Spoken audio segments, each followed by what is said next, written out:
Page 28, concert time.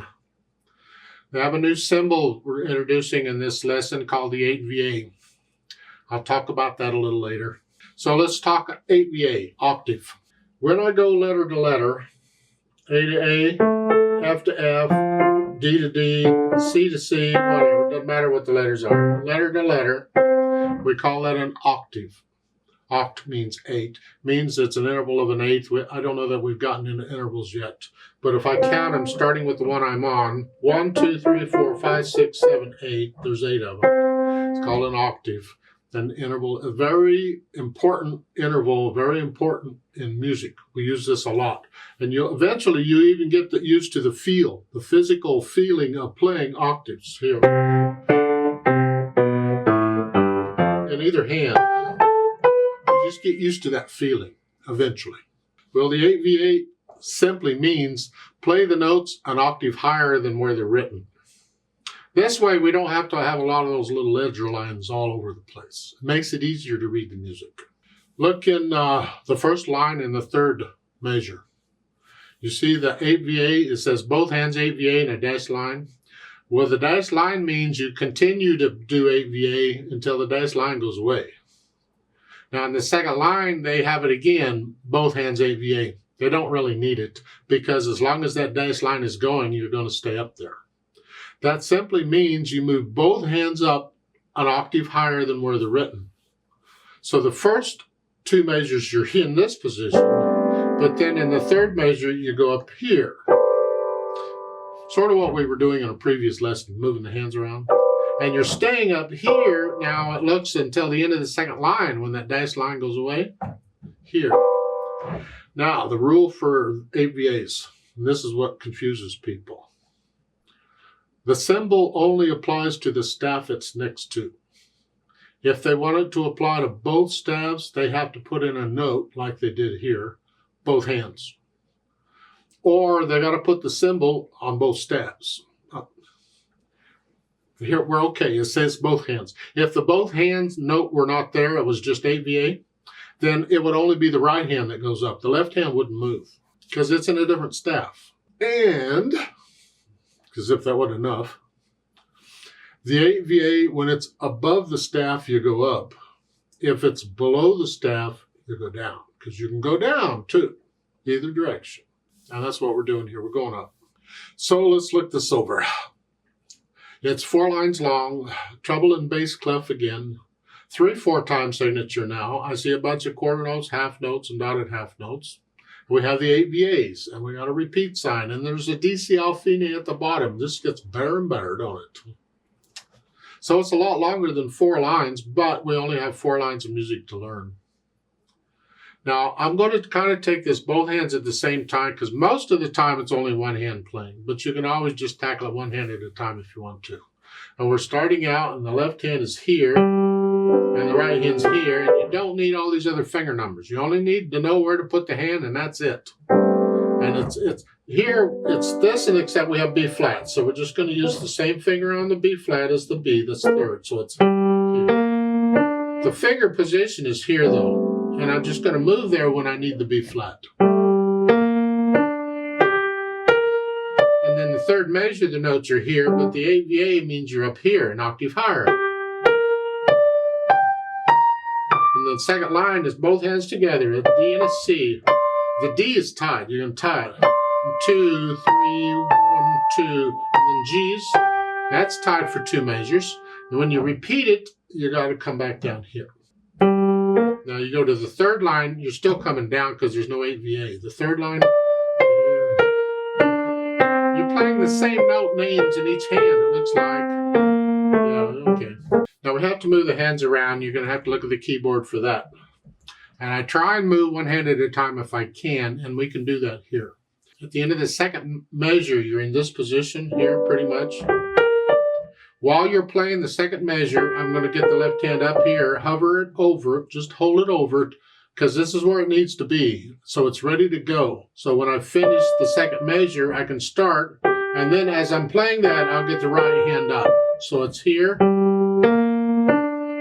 here, here. And then at the end of the second line, we're here.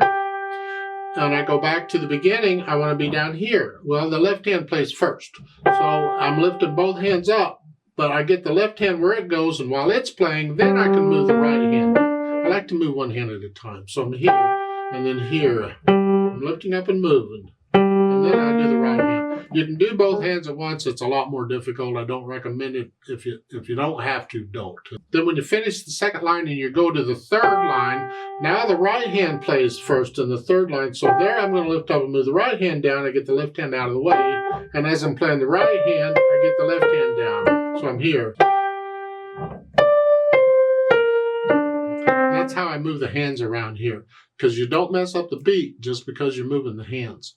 Naughty, naughty. So once I have the notes and the rhythms worked out, then I get rid of the hesitations. And I think about the articulation. Here it's very connected. You can lift up between these slurs. Just a little lift.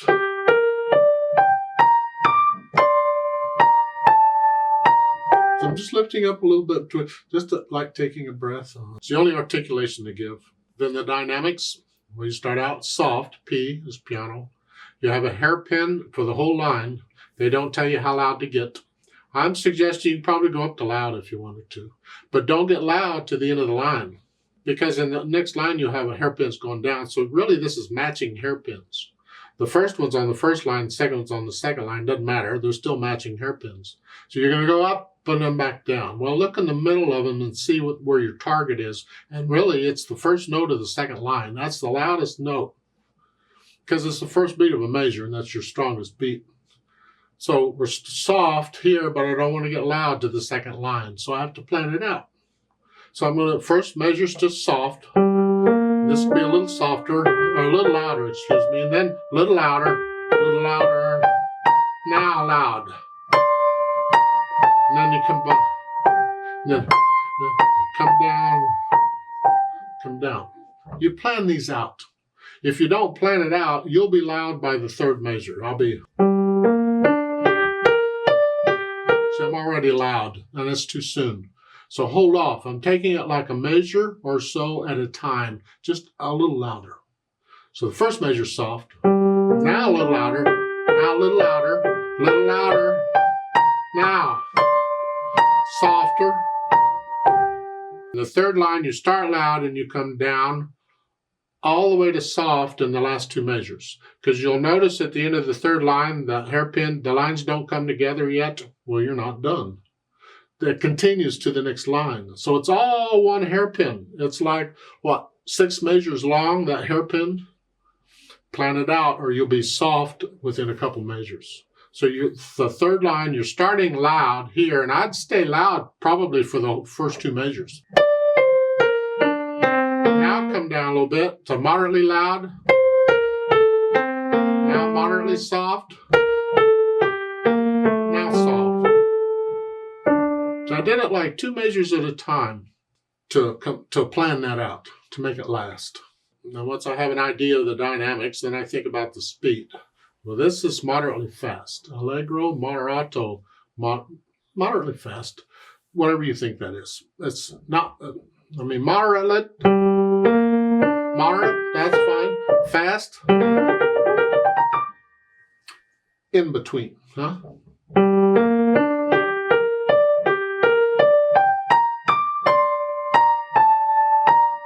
2, 3, 1, somewhere in there is fine.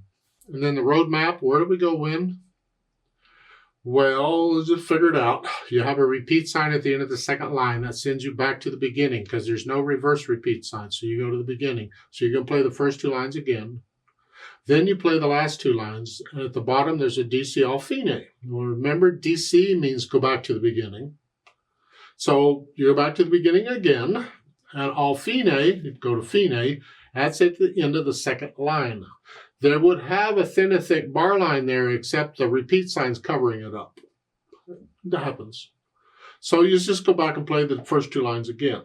So you play the first 2 lines twice, then play the last 2 lines, and then go back and play the first 2 lines again. But you don't repeat it again. The repeat is only for the first time you've done it. If they wanted you to repeat it again, they need a note in there or something to tell you, repeat second time also, or repeat on DC or something that tells you repeat again. Otherwise, you don't. Now, once I have it learned and no hesitations and kind of under control, I know what the fingers are doing, I know what it sounds like, then I add the pedal. Here, they're only pedaling the first line. So I'm going to push the pedal down right after I play the first note.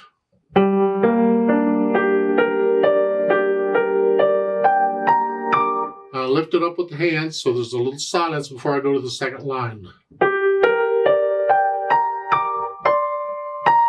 That's all we're doing. It's the only pedaling they've got, and that's more than enough. And that's all I would pedal it there.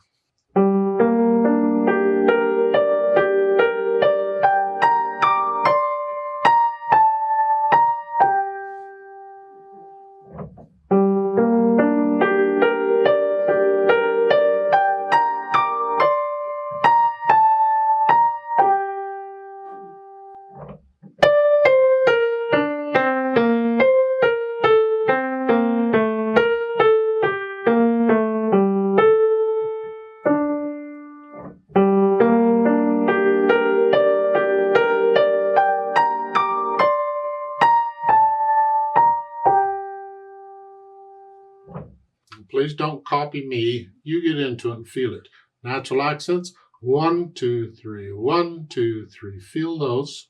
Let's play this together slowly and double check all the notes and stuff. I'm not going to do the louds and softs and play it all about the same. We're not performing it. We're just checking notes here and rhythms. I'll go ahead and do the first line pedal like they're showing. That's okay. I'll give us 3 counts.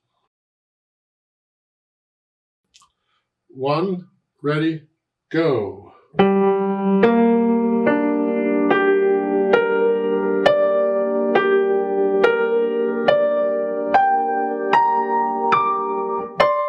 2, 1, 2.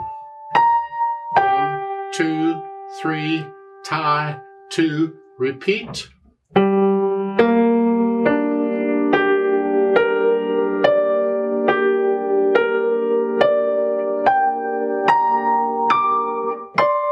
2, 1, 2. 1, 2, 3, tie, 2, 3.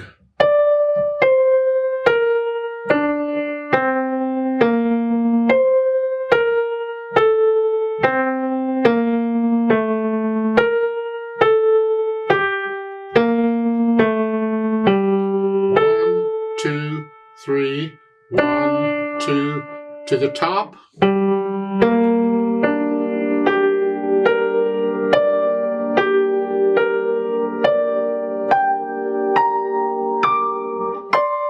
2, 1, 2. 1, 2, 3, tie, 2, 3, off.